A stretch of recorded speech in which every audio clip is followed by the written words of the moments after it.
What are the main advantages of virtual to you and your organization? We're no longer constrained geographically. So our programs can have a much broader reach. Folks aren't having to get T&E approval, and they aren't having to factor in travel plans in order to attend, which we know can sometimes be really difficult. I also think that we've been able to have greater access to senior leaders, including C-suite executives, because again, they aren't having to travel. And as we all know, they're typically traveling, whether it's nationally or globally, and it can be difficult sometimes to get them to attend some of our events because they're usually involved in more sales meetings. And so I think that's been fantastic.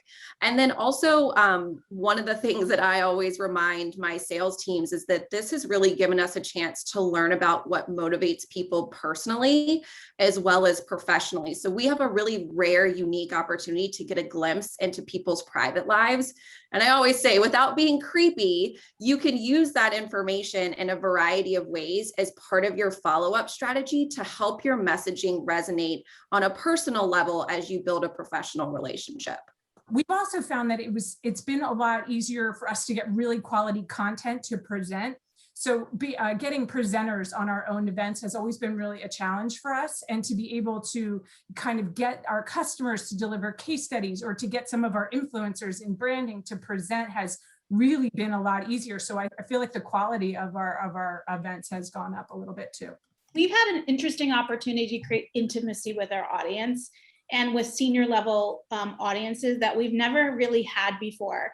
I love dinners and I love great restaurants as much as anyone, but being invited into somebody's home creates a whole different avenue of relationship. And so we've had really good success with a number of events that are around sort of a skill, right, or something. Oftentimes we're inviting somebody into our home, so we bring a +1 along, right, or offer that extension. And so it's been a really good way to get to know the folks in there. I really like being able to invite my salespeople as a fly on the wall, because at usual in-person events, you can't have 20 salespeople there. A, it's expensive, B, they're annoying. So it's nice to be able to let them come and just be in listen-only mode. And I think, as Sara said, like, be able to understand what their customers are saying, and then be able to follow up with that really specifically. I think it's the targeted ability to curate the invitation list.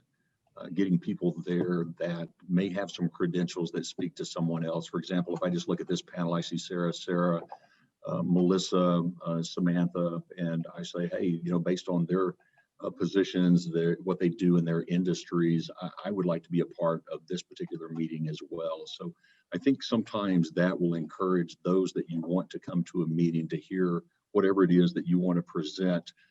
Added leverage and added value that they want to come, but just the ability to target exactly who you would like to be at a particular event is really good, and having others there that may be in their peer group only adds to perhaps their motivation to come.